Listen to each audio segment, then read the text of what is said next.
Hello and welcome back friends with a new movie जिसका नाम है कंगुआ। और इस मूवी को लेकर खास बात यह है कि ये movie south Indian actor Surya की इस साल की सबसे बड़ी और महंगी फिल्म है। इसमें बॉबी देओल ने विलन का रोल निभाया है। इसके अलावा मूवी की फाइट सीन्स वीएफएक्स वगैरह भी बहुत अच्छे रहे हैं। तो अब हम इस मूवी को एक्सप्लेन करने जा रहे हैं, तो चलिए स्टार्ट करते हैं। तो बड़े भैया, हमें इस मूवी में दो टाइमलाइन दिखाई जाती हैं। पहली तो सन 1070 और दूसरी 2024। मूवी की स्टार्ट होती है और हमें दिखाया जाता है इंडियन रशियन बॉर्डर के पास एक रशियन लैब, और इस रशियन लैब में हमें दिखाया जाता है कि छोटे छोटे बच्चों पर ये लोग एक्सपेरिमेंट कर रहे होते हैं। जहाँ पर हमें ये दिखाया जाता है उन बच्चों पर जो एक्सपेरिमेंट हो रहे होते हैं उनमें उन बच्चों के दिमाग की क्षमता को 60 से 65% तक बढ़ाया जाता है। अब अचानक से उनके लैब से एक बच्चा भाग जाता है। भागते हुए बच्चे को दिखाया जाता है जिसका नाम जेटा होता है।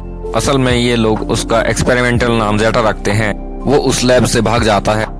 वहाँ के सिक्योरिटी गार्ड उस बच्चे को पकड़ने की कोशिश करते हैं, लेकिन वो लोग उसे पकड़ नहीं पाते हैं और वो बच्चा ट्रेन में बैठकर भाग जाता है। अब हम देखते हैं कि बच्चा अचानक से ट्रेन के अंदर बैठा हुआ होता है और वो अचानक से कोयला उठाकर सूर्या की फोटो बना देता है। और इसके बाद सीन शिफ्ट होता है जहाँ पर हमें दिखाया जाता है कि एक्टर सूर्या, जिसमें यहाँ पर सूर्या का नाम फ्रांसिस होता है, जो कि एक बाउंटी हंटर होता है। बाउंटी हंटर का मतलब जो लोग क्रिमिनल होते हैं और उनको पुलिस नहीं पकड़ पाती है, तो ये लोग उन्हें पकड़कर पुलिस के हवाले कर दिया करते हैं।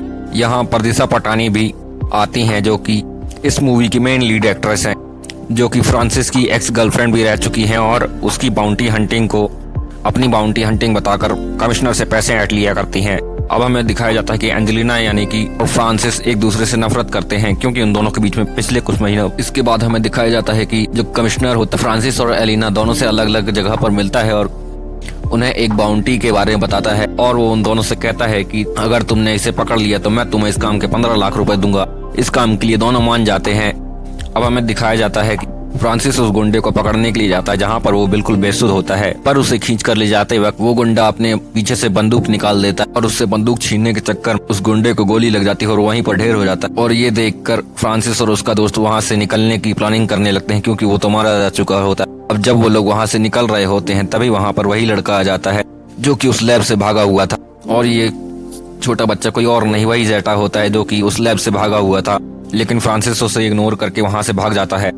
अब उसके बाद हम दूसरे दिन देखते हैं कि उस क्रिमिनल के मारे जाने की खबर चारों तरफ फैल चुकी है, जहाँ पर कमिश्नर फ्रांसिस को कॉल करके ये बताता है कि वहाँ के सीसीटीवी कैमरे तो मैंने उड़वा दिए हैं, पर वहाँ पर एक चश्मदीद गवाह छोड़ दिया है तुम लोगों ने, जो कि वही बच्चा होता है। और जिस गुंडे को तुम लोगों ने मारा उसका भाई भी एक बहुत बड़ा डॉन है और अब वो तुम लोगों को जिंदा नहीं छोड़ेगा। और उसे ये भी पता चल गया है कि उसके छोटे भाई को जिसने मारा है उसको एक छोटे बच्चे ने देख लिया है। उसके बाद ये पता चलता है कि वो छोटा बच्चा एंजेलिना के पास है। उसके बाद फ्रांसिस एंजेलिना के घर जाता है और उस बच्चे को वहां से लेकर अपने साथ लेकर चला जाता है। फ्रांसिस ये डिसाइड करता है कि वो उस बच्चे को अपने साथ रखेगा, लेकिन जब फ्रांसिस उसे अपने साथ गाड़ी में लेकर जा रहा होता है तब वो टच करता है, जिसके कारण उस बच्चे को अचानक से मिर्गी का दौरा पड़ने लगता है और वो अनकॉन्शियस होने लगता है, जिसे देखकर फ्रांसिस उसे हॉस्पिटल लेकर जाता है, जहां पर उसकी एमआरआई होती है। और डॉक्टर ये बताते हैं कि हमने ऐसा केस पहले कभी नहीं देखा, जहां पर डॉक्टर ये बताती है कि इस बच्चे का पहले ही ब्रेन वॉश करके इसके दिमाग की क्षमता को बढ़ाया। इसके बाद डॉक्टर फ्रांसिस से कहती है कि वो इस बच्चे को कल दोबारा से चेकअप के लिए लेकर आ। इसके बाद फ्रांसिस बच्चे को घर लेकर आता है, जहाँ पर वो बच्चा शांत नहीं बैठता और उसकी दीवार पर एक पोर्ट्रेट बना देता है। जिसके बाद वो लोग सोने के लिए चले जाते हैं, पर वो बच्चा वापस से फ्रांसिस के पास आ जाता। तब फ्रांसिस उससे पूछता है कि क्या हुआ बच्चे। तब वो कहता है कि भूख लगी है और इसलिए वो उसे एक होटल में लेकर जाते हैं, जहाँ पर उसे बहुत सारा खाना खिलाते हैं। और तभी वहाँ पर एंजेलिना आ जाती और वो उन लोगों को बताती है जिस गुंडे को तुम लोगों ने मारा है वो उसका भाई तुम लोगों को यहाँ पर ढूंढते हुए आ रहा। वो इस बच्चे से पूछने वाला है कि इसके भाई को किसने मारा। जिसके बाद हम देखते हैं कि थोड़ी देर बाद वहाँ पर रशियन मिलिट्री के लोग आ जाते हैं, जो कि उस पूरे रेस्टोरेंट को ही उड़ा डाल और उस गुंडे को भी वहाँ डालते हैं और उस बच्चे को कैद करके वहाँ से ले जा लेते हैं। लेकिन उतनी टाइम सूर्या यानी कि फ्रांसिस कुछ नहीं कर पाता है।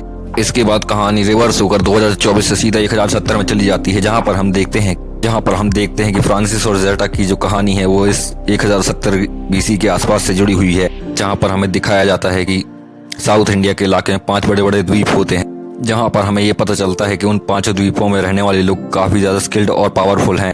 हमें ये पता चलता है कि उन 5 द्वीपों में जो अराती और पेरू माची है वो दोनों सबसे ज्यादा पावरफुल हैं।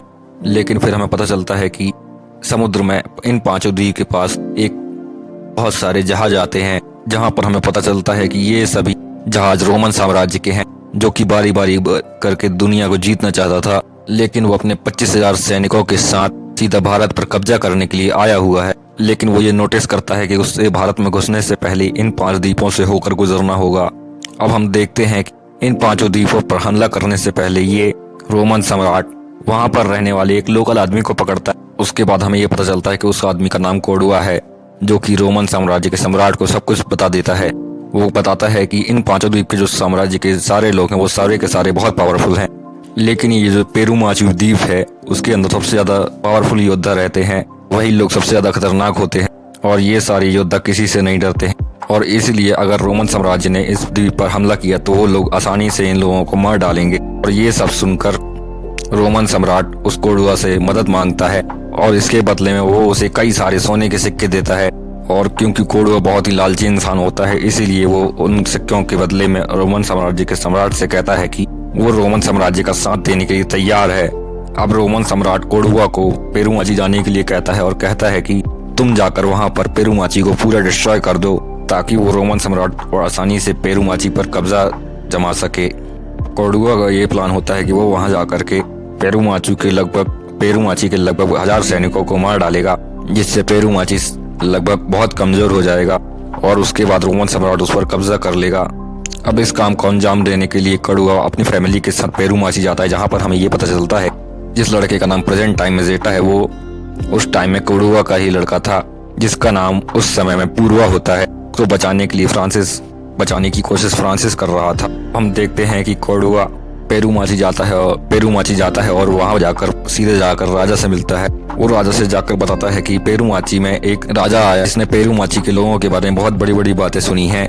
वो ये बताता है कि राजा ने कहानियां सुन रखी हैं कि यहाँ के लोग बहुत ही पावरफुल होते हैं और बहुत स्किल्ड होते हैं, जो कि यहाँ के हथियार बनाने में भी काफी स्किल्ड हैं। और इसीलिए वो राजा चाहता है कि पेरुमाची के लोग हथियार बनाने में उसकी सहायता करें, जिससे वो अपने लिए बहुत सारे हथियार बना सके, जिसके लिए वो राजा उन्हें पैसे भी देगा। जिसके लिए कोडुआ उन लोगों से राजा से कहता है कि इस बात की पुष्टि करने के लिए वो अपने सैनिकों को उसके साथ भेज दे। ये बात राजा को ठीक लगती है, इसलिए वो अपने 100 सैनिकों को कोडुआ के साथ भेज देता है। लेकिन कोडुआ जब उन सैनिकों को जंगल के रास्ते लेकर जा रहा होता है और इसके बाद जब वो लोग जंगल के रास्ते से जा रहे होते हैं, तब कोडुआ उन लोगों से कहता है वो लोग चाहे तो यहाँ पर थोड़ी देर के लिए आराम कर सकते हैं। असल में वो कोडुआ का बिछाया हुआ जाल होता है। जैसे ही वो लोग वहाँ पर रुकते हैं, कोडुआ अपने गुंडों को वहाँ पर बुला लेता है। इसके बाद हम देखते हैं कि कोडुआ अपने गुंडों के साथ मिलकर उन 100 के 100 सैनिकों को मार डालता है और इस बात की पुष्टि के लिए वो उन 100 के 100 सैनिकों का हाथ काट डालता है और ले जाकर रोमन साम्राज्य के राजा के पास दिखा देता है। इस काम के बदले में रोमन सम्राट उसको 200 सिक्के देता है।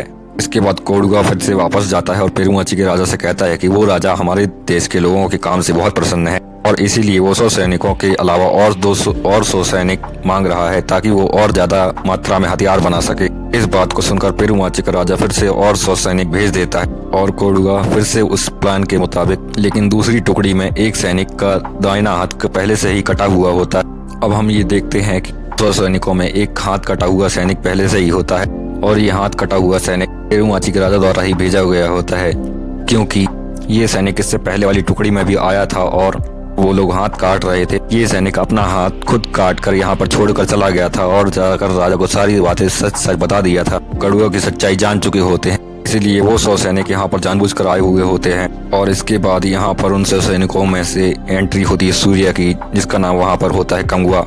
ये कंगुआ पेरुमाची का राजकुमार होता है और इसके बाद कंगुआ वहाँ पर कोडुआ और उसके सारे सैनिकों को मारता है और कोडुआ को वहाँ पर जिंदा पकड़कर वो सबके सामने पेरुमाची लेकर आता है और सबके सामने जलाकर उसे मार डालता है।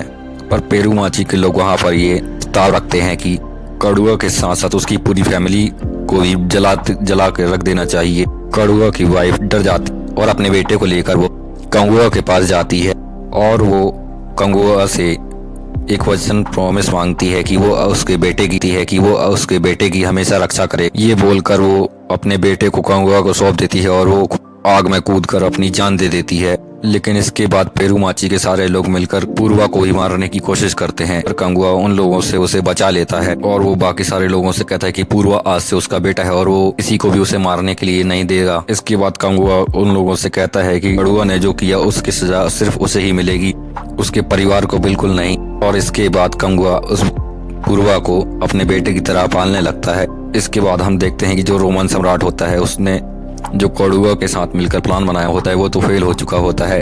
पेरूमाची को हथियाने के लिए उसे कुछ और कदम उठाने होंगे। अब इसके लिए वो उन्हीं 5 द्वीप में से रहने वाले एक और लोकल की हेल्प लेता है जो कि कड़ुआ की तरह ही से भरा हुआ लालच से भरा हुआ होता है। तो उसकी मदद से रोमन सम्राट को ये पता चलता है कि अगर वो पेरूमाची को हराना चाहता है उसे हराने के लिए उसे अराते की मदद लेनी होगी। उस द्वीप के लोगों के लिए भी कहा जाता था कि वो लोग भी पेरूमाची के द्वीप के समान ही पावरफुल और ताकतवर होते हैं। इसके अलावा वो आदमी रोमन सम्राट को ये भी बताता है कि अराती और पेरूमाची की दुश्मनी बहुत पुरानी है और ये दोनों ही द्वीप एक दूसरे को खत्म करना चाहते थे और इसलिए अगर वो चाहे तो इन दोनों की दुश्मनी का फायदा उठा सकता है। और इस बात को जानने के बाद वो रोमन सम्राट सीधा उस आदमी के साथ मिलकर अराती के पास जाता है, जहाँ पर हमें ये दिखाया जाता है कि वो अराती का राजा कोई और नहीं बल्कि बॉबी देओल हैं और इस मूवी में इनका नाम उदीरन होता है। यहाँ पर हमें ये भी बताया जाता है कि उदीरन और कंगुआ दोनों ही बहुत बड़े दुश्मन हैं। हमें यहाँ पे पता चलता है कि उदीरन के 3 बेटे हैं जो कि तीनों ही उसी की तरह ही पावरफुल और स्किल्ड फाइटर हैं। यहाँ पर सम्राट उदीरन को ऑफर करता है कि अगर वो पेरूमाची को खत्म कर देगा तो वो उसे बहुत सारे पैसे देगा, वो उसे इतना सारा पैसा देगा कि वो माला माल हो जाएगा। ये ऑफर उदीरन को बहुत अच्छा लगता है और इसके बाद हम देखते हैं कि उदीरन का साम्राज्य यानी कि उदीरन पेरूमाची के राजा और उसके राजकुमार यानी कि कंगुआ को चैलेंज करते हैं कि वो उन लोगों के साथ युद्ध करना चाहते हैं और पेरूमाची के राजा और राजकुमार दोनों इस युद्ध को एक्सेप्ट कर लेते हैं। अब हमें ये बॉबी देओल यानी कि उदीरन पेरूमाची के लोगों पर अचानक से अटैक करने की योजना बनाता है। यहाँ पर हमें ये दिखाया जाता है पेरूमाची के लोग कोई भी लड़ाई करने से पहले यज्ञ करते हैं और उसके बाद नदी में जाकर स्नान करते हैं, के बाद ही वो लोग लड़ने के लिए आतुर होते हैं। अब उदीरन ये प्लान बनाता है कि जब वो लोग नहाने के लिए नदी में जा रहे होंगे तब वो लोग निहत्ते होंगे और उसी टाइम पर उन लोगों को हमले की भी कोई उम्मीद नहीं होगी और उसी टाइम पर ये लोग उन लोगों पर हमला कर देंगे। और अपने इस प्लान को पूरा करने के लिए उदीरन अपने 3 बेटों में से 2 बेटों को चुनता है और उनके साथ वो अपनी बहुत सारी सेना भेजता है और अपने बनाए हुए प्लान के साथ वो लोग उन निहत्ते लोगों पर हमला कर देते हैं। पर किस्मत ये साथ देती है कि उन लोगों के साथ वहाँ पर कंगुआ भी होता है और वो उन निहत्ते होने के बावजूद वहाँ से उन लोगों को खदेड़ कर मारता है। और ये सब देखकर वहाँ पर पूर्वा भी आ जाता है जिसमें कंगुआ पूर्वा से कहता है कि वो जल्दी से जाकर उसकी तलवार लेकर आए ताकि कंगुआ जल्दी से उन सभी लोगों को अपनी तलवार से मार डाले। हम देखते हैं कि कंगुआ की तलवार को लेकर तो आता है पर वो उसे हाथ में देने की बजाय उसके सीने में वो उस तलवार को घुसेड़ देता है और वो उससे कहता है कि उसके और उसके लोगों की वजह से उसके माता पिता आज जिंदा नहीं है और इस बात को वो अभी तक नहीं भूल पाया है और इसीलिए वो आज कंगुआ को मारकर उससे अपना बदला पूरा करना चाहता था। लेकिन पूर्वा के द्वारा किए गए हमले से उसे ज्यादा कुछ नहीं होता है क्योंकि वो था तो बच्चा ही। और उसके बाद तलवार निकालकर अपनी तलवार से वो उदीरन के भेजे हुए सारे लोगों को मार डालता है और वहाँ पर जो उदीरन के 2 बेटे होते हैं वो उन दोनों को ही मार डालता है। इसके बाद कंगुआ अपने सारे लोगों के साथ अपने गाँव में आता है, लेकिन जैसे ही पेरूमाची के लोगों को ये पता चलता है कि पूर्वा ने कंगुआ को धोखा दिया है, पूर्वा को भी जान से मारने के लिए आतुर हो जाते हैं। लेकिन कंगुआ इस बार भी पूर्वा को मरने से बचा लेता है, पर राजा इस बात से सहमत नहीं होते हैं और वो पूर्वा को काले जंगल में भेजने की सजा सुना देते हैं।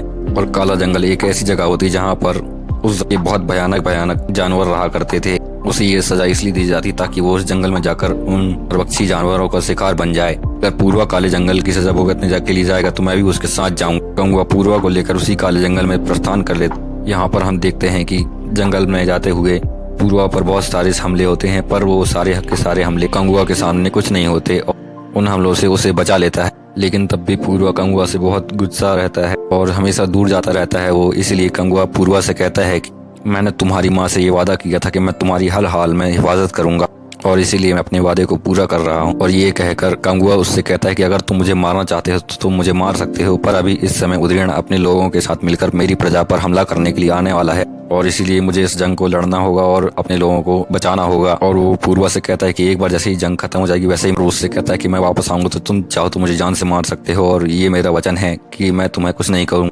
और ये बात सुनकर पूर्वा अपने मन में उस नफरत को वो मिटा देता है। और उसके बाद हम देखते हैं कि उदयन को जैसे ही अपने दोनों बेटों के मरने के बारे में पता चलता है, उसके बाद हम देखते हैं कि उदयन का जो तीसरा बेटा होता है वो उदयन से वादा करता है कि वो जाकर उन सबको मार डाले और उन सबको मारने के लिए वो अपनी काफी बड़ी सेना लेता है और जाकर वो पेरूमाची की औरतों पर हमला कर देता है। पर पेरूमाची की औरतें भी वहां पर बहुत ज्यादा वीरांगनाएं होती हैं और वो उन लोगों से डरने की बजाय उन सारे लोगों को मार डालती हैं और उसके तीसरे बेटे को ही मार डालती हैं। अब उदयन को जैसे ही मालूम चलता है कि उसका तीसरा बेटा भी मारा गया है, उदयन को बहुत गुस्सा आता है, जहाँ पर वो देखता है कि यहाँ पर वो कहता है कि अब वो अपनी पूरी सेना लेकर पेरूमाची जाएगा और पेरूमाची के लोगों को बर्बाद करके कंगुआ को ही मार डालेगा, जिसके लिए वो पेरूमाची जाकर राजा को पकड़ लेता है और उसे जान से मार डालता है।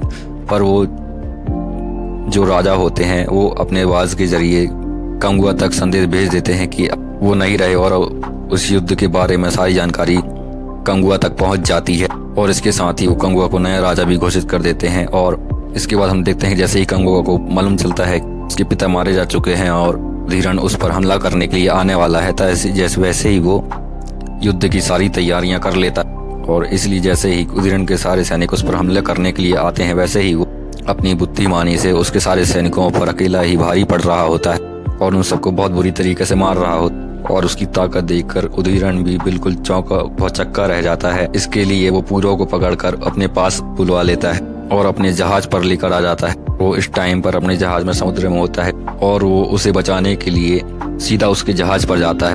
वो जैसे ही जहाज के पास पहुंचता है वो देखता है कि उदयन ने पूर्वा को रस्सी से बांधकर जहाज पर लटका कर रखा हुआ है और कंगुआ के आते ही वो उस रस्सी को काट देता है, जिससे पूर्वा समुद्र के नीचे गिरने लगता है। लेकिन कंगुआ सही टाइम पर उसकी रस्सी को पकड़ लेता है और उसे पानी में गिरने से बचा लेता है। और हम देखते हैं कि पानी में नीचे बहुत सारे शार्क होते हैं जो कि उसके गिरने का इंतजार कर रहे होते, लेकिन कंगुआ अपनी ताकत लगाकर रस्सी को पकड़ कर रखा हुआ होता है और इसी बात का फायदा उठाकर उदयन कंगुआ पर हमला करता और उसे बहुत। इसके बाद पूर्वा ये नोटिस करता है कि कंगुआ उसे बचाने की वजह से उदयन से लड़ नहीं पा रहा है, इसलिए पूर्वा उससे कहता है कि वो उसकी रस्सी को छोड़ दे ताकि वो अपनी लड़ाई लड़ सके। लेकिन कंगुआ ऐसा करने से मना कर देता है और इस कारण से पूर्वा खुद ही अपनी रस्सी को काट लेता है और अपने आप को पानी के अंदर गिरा लेता है। उसके बाद शार्क उसे खा जाते हैं और वो पूर्वा इसे ऐसा इसलिए करता है क्योंकि कंगुआ उस बचाने की बजाय अपने आप को और अपने लोगों को बचा सके। इसके बाद हम देखते हैं कि कंगुआ को इस बात से बहुत गुस्सा आता है और वो उदयन को जान से मार डालता है और जान से मारने के बाद हम ये देखते हैं कि वो अपने राज्य को भी बचा लेता है। अब इसके बाद कहानी प्रेजेंट में आती है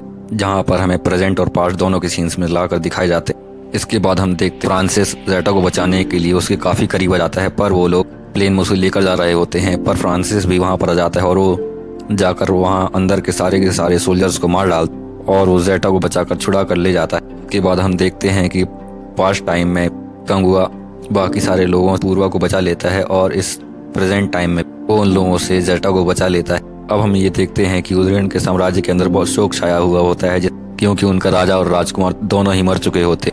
इसके बाद हमें पता चलता है कि वहाँ पर एक और एंट्री होती है जिसमें उस आदमी का नाम होता है रक्तासन, जो कि उदयन और उसकी एक दासी का ही बेटा होता है। क्योंकि वो एक दासी का बेटा था इसलिए उदयन ने उसे कभी भी उसे एक राजकुमार नहीं बनाया था। अब हम देखते हैं कि उन राजा और राजकुमारों के मरने के बाद रक्तासन जो होता है वो वहाँ का राजा बन चुका होता है और वो उदयन से भी ज्यादा खतरनाक होता। और इसके बाद वो अपनी शपथ लेता है कि वो कंगुआ को मारकर अपने पिता और अपने भाइयों का बदला लेगा। और हमें इसके बाद प्रेजेंट में दिखाया जाता है कि ज़ेटा पर एक्सपेरिमेंट कर रहा होता है। हमें उसका चेहरा दिखाया जाता है और हमें ये दिखाया जाता है कि ये आदमी को और कोई नहीं बल्कि पास्ट में हमारा रक्तासन था, ये भी वही इंसान है। इसके बाद हम देखते हैं कैसे उसके गार्ड से आकर बताते हैं कि एक आदमी ने आकर ज़ेटा को बचा लिया है। उसके बाद वो सीसीटीवी फुटेज में फ्रांसिस को देखता है और यहाँ पर सबसे शॉकिंग बात ये होती है कि वो फ्रांसिस को देखकर कहता है कि ये कंगुआ है। अब हमें ज़्यादा कुछ जानकारी तो दी नहीं जाती है, पर ये बताया जाता है कि इनके पास्ट में क्या हुआ था और प्रेजेंट में क्या होने वाला है, ये हमें इसकी मूवी के नेक्स्ट पार्ट में बताया जाएगा। तो दोस्तों, अगर आपको ये मूवी एक्सप्लेनेशन अच्छी लगी हो तो लाइक शेयर एंड कमेंट करें और चैनल को सब्सक्राइब करें।